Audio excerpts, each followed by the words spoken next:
जय सिया राम। आप देख रहे हैं गहोई समाज न्यूज। भोपाल में 19 जुलाई को आयोजित गहोई महाकुंभ 2027 की तृतीय विशाल बैठक में रचित कथल ने महाकुंभ के भव्य एवं सफल आयोजन को लेकर अपने प्रेरणादायी विचार समाज के सामने रखे। आइए सुनते हैं उन्होंने अपने संबोधन में क्या कहा। जो तालियां बजवाई हैं डल्लू भैया पीछे से कह रहे हैं, एक बार जोर से बोल दीजिए ताकि इस आवाज में जय गहोई। मंच पर बैठे वीरांगना रानी लक्ष्मीबाई की पावन धरा से आए, जिनके लिए वहां के लिए कहा जाता है कि बुंदेले हर बोलो के मोह, हमने सुनी कहानी थी, खूब लड़ी मर्दानी वो तो झांसी वाली रानी थी। उस पावन धरा को और मेरी मातृभूमि मौरानीपुर को मैं नमन करता हूं। और मंच पर बैठे सभी श्याम बिहारी गुप्ता जी, संजय पटवारी जी, हमारे बड़े भाई भूपेंद्र गुप्ता जी, गेड़ा जी और तमाम जितने मंच पर बैठे, और डल्लू भैया का जोरदार अभिनंदन भी करता हूं और उनको धन्यवाद देता हूं कि जिस तरह से उन्होंने हम सभी गहोइयों को जोड़ने की बात सोची है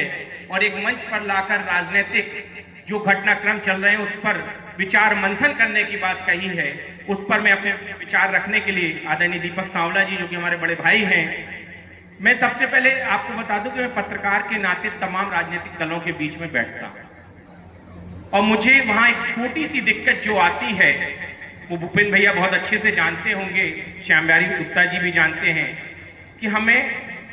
जब हम पूछते हैं साहब कि हमारी समाज से क्या आपको दिक्कत है, तो कहा जाता है कि 25,000 से ज्यादा आपके वोट नहीं है। उनको कैसे पता कि हमारे पास 25,000 वोट हैं हमारी महासभा के? अगर हम अपने हर व्यक्ति को, हर परिवार के हर व्यक्ति को नहीं जोड़ेंगे तो हम अपनी बुलंदी आवाज को राजनीतिक पार्टियों तक नहीं पहुंचा पाएंगे। मैं कुछ पॉइंट में डल्लू भैया आपके मार्गदर्शन में लाना चाहता हूं कि आपने पंचायतों को फॉर्म भेजे हैं, वहां से बोलिए कि पंचायत से हर परिवार से सदस्य बनाना है और वहां महासभा के जो वहां से पंचायत के जो प्रतिनिधि होंगे उनसे मंगाकर एक्सेल सीट में डाटा को आप कन्वर्ट कराइए, क्योंकि हम झांसी में जो 17 तारीख को करने जा रहे हैं उसमें चाहे मोहन यादव पहुंचे, चाहे योगी आदित्यनाथ पहुंचे, चाहे मोहन भागवत जी पहुंचे, चाहे राष्ट्रीय अध्यक्ष नितिन नवीन पहुंचे या फिर खड़गे जी पहुंचे, हम उनके हाथ में वो पेन ड्राइव दे सकें कि साहब आप चेक करा लीजिए कहीं से भी कि हमारे समाज का जो डाटा है वो 5 लाख से ऊपर हमने कर दिया है और यूपी चुनाव से पहले हम 10 लाख तक करके दिखाएंगे।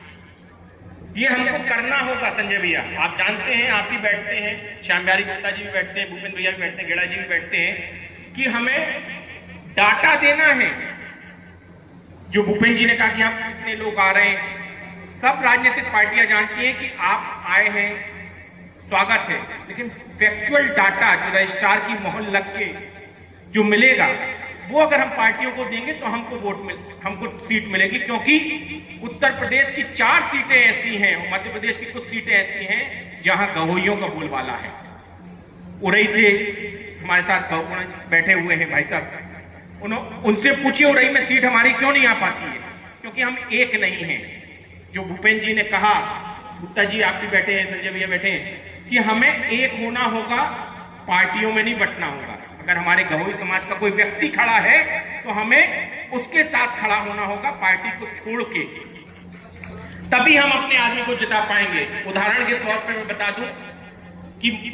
बिजावर एक सीट है, संजय भैया परिचित हैं हमारे साथ, क्योंकि संजय भैया ने नीला जल विहार में कई बार वो हमारे साथ आए हैं। गुप्ता जी, बिजावर मध्य प्रदेश की एक सीट है, वहां से हमारे समाज के नगर पालिका अध्यक्ष हैं भूपेंद्र गुप्ता, पूर्व अध्यक्ष हैं, वो स्वर्गीय कैलाश नारायण जी सांवला, दीपक भैया के पापा, योगेश नौगरैया जी और 5 और के कठिल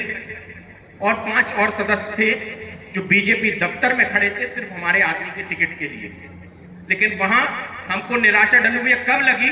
जब उन्होंने कहा कि साहब इनका वोट बैंक ज्यादा है, आपका नहीं। मैं उस टाइम वहां लाइव कर रहा था,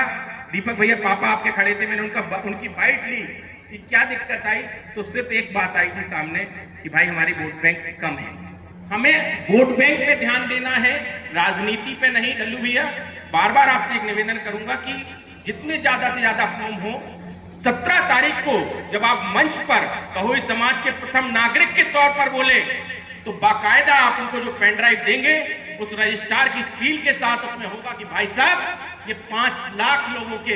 हमारे वोटर हैं, अब हमको झांसी की या उरई की या जो भी सामान्य सीट है जहां हमारे गहोई समाज जाति के वोट ज्यादा है वहां से मुझे सीट चाहिए, क्योंकि 2028 में हमारे यहाँ भी चुनाव है। हमें हमारे यहाँ बिजावर, छतरपुर, कटनी, पन्ना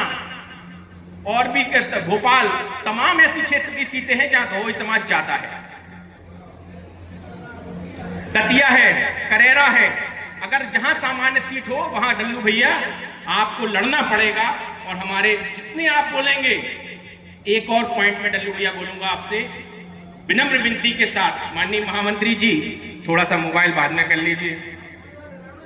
नहीं समय नहीं ले रहा, बस 2 मिनट का आपने टाइम दिया, भाई पत्रकार हो तो अपनी बात तो रखो। डल्लू भैया, महामंत्री जी, दोनों जन से आप फिर से विनम्र विनती है कि एक प्रस्ताव जरूर एक पास करा दीजिए कि हर व्यक्ति को इतने वोटर बनाना अनिवार्य है, चाहे वो मनोनयन से आया हो चाहे किसी से आया हो। कम से कम अगर